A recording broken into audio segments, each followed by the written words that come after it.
Today I'm talking about where I'm putting my cash savings and how much interest I'm getting, and essentially by revealing all this, I'm also revealing how much cash savings I have. So stay tuned to the end of the video if you want to kaypo how much money I have.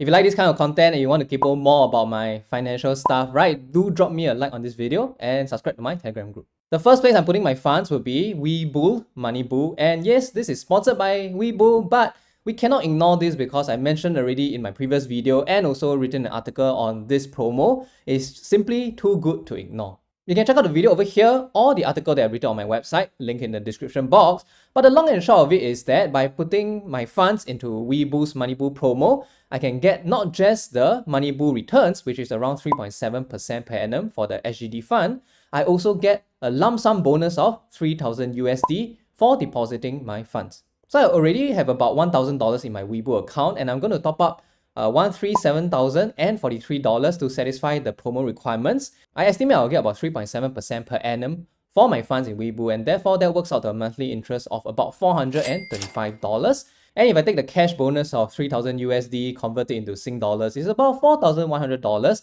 And if I divide that across 2.5 months, I will get $1,640 per month. And that is a total return of about 18% per annum return. Yeah, it's simply too good to ignore, and that's why I'm putting my funds into MoneyBull promo.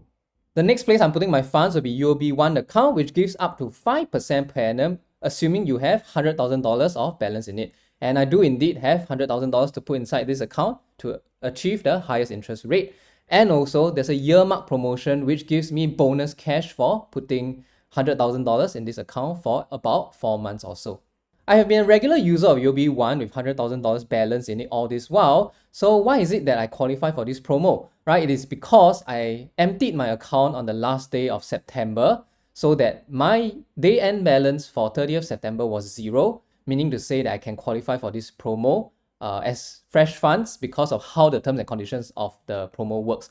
This strategy was discussed in my Telegram group because someone realized that the terms and conditions of the Christmas year-mark promotion was reviewed on the last day of September before it was supposed to be disclosed, and therefore, I made preparations to stream my funds out so that I'll qualify for the promo. It's a bit complex, so I don't want to go into it right now, but subscribe to my Telegram group for future piece on it.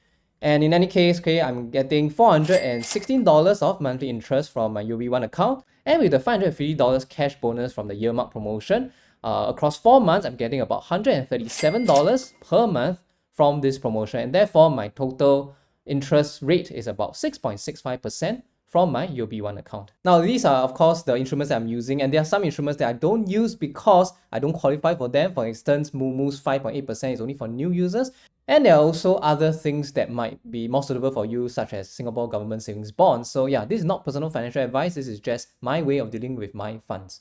The next one I'm using is Chocolate Finance, and the company is guaranteeing 4.5% per annum return on my funds, but it's capped at the first $20,000, and therefore I'm using a player 2 strategy where I have a second person to open an account for me and I put my funds there. Obviously, this requires you to have some amount of trust in the other person, so do it at your own risk. But for me, okay, 2 accounts for $40,000 at 4.5% per annum is something that I'm getting right now. And I think it is fairly okay. I've described this in a previous video, so I'm not going to repeat myself here. But I'm getting $150 of interest per month from these 2 accounts combined, and that's 4.5% per annum interest. I'm also putting $10,000 with Syfe Cash Plus guaranteed, and it will give me 3.7% guaranteed, as the name suggests.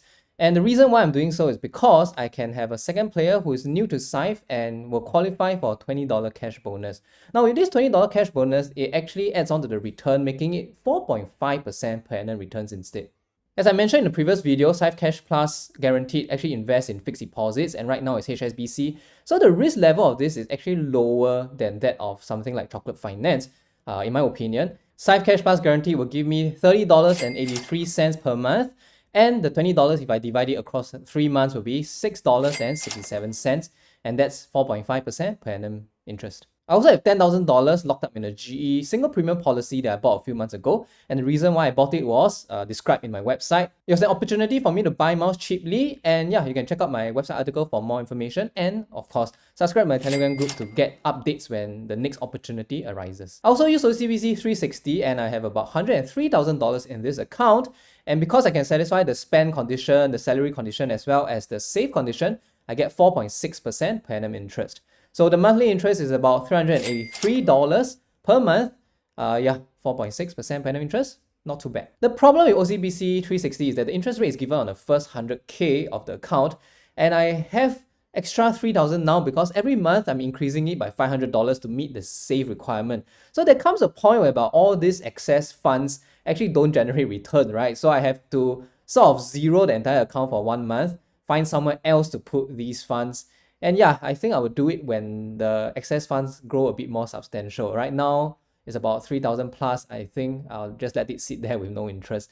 A bit lazy to deal with it right now. Lastly, I still have a little bit of money and some funds I'm helping a relative manage, and those are all placed in CIMB account for 3.5% per annum interest, which is a promotional rate they're giving for 6 months. And when that ends, I think I'll look at something like eSaver or iSavvy and look at the rates at that point of time. So in total, I have about $400,000 of cash savings, and they're giving me about 3.2K in monthly interest. Now, if we remove the promotional items, right, they still give me about $1,400 per month, which I think is an incredible amount of interest to get. And it even beats the amount of income I brought in 2010 when I was trying to be an ethical financial advisor. Now, this is for the last quarter of 2023, and things might change when new promos pop up. So do remember to subscribe if you want to follow my journey of getting more returns from my cash savings. So I reviewed my investment portfolio a few months ago. You can check that video out if you want to, and you will realize that I have twice as much cash savings as I have investments. So why is it so lopsided? Now, there are a few reasons for this. The first and main reason why I'm hoarding so much cash is because I'm looking to upgrade my apartment. Now, I think that I've already outgrown this place. I really like staying here, but I think it's time for me to property shop again to see whether there are any gems that I can, potentially move to. That is still not confirmed, still up in the air. I'm currently enjoying a pretty low mortgage rate, so I'm not so sure whether I want to do it, but it is something that I've been yearning to do, and therefore I'm keeping aside some cash in case I really want to do it. Another reason is, of course, now interest rates are so high that you can get 5, even 6% per annum interest for bank savings and 18% with something like money market funds with Webull. So there's no rush for me to really enter the market. I've actually already increased my monthly investment amount because I don't want to keep so much cash. As good as the interest rates are, right, inflation is also very high, and I don't think that I can outperform inflation with just cash savings alone. At the same time, I'm also relatively risk averse, so I would prefer to increase my monthly investment amount instead of putting one lump sum into the market right now. Yeah, so I'll just let time and discipline investing take over, and hopefully I won't have such a high percentage of wealth in cash savings alone over the next few months. Where are you putting your savings? Let us know in the comments below. Now, subscribe to my Telegram group if you like this kind of content, and of course, do drop me a like as a show of support. Now, check out this video where I review my investment portfolio, and I'll see you in that video.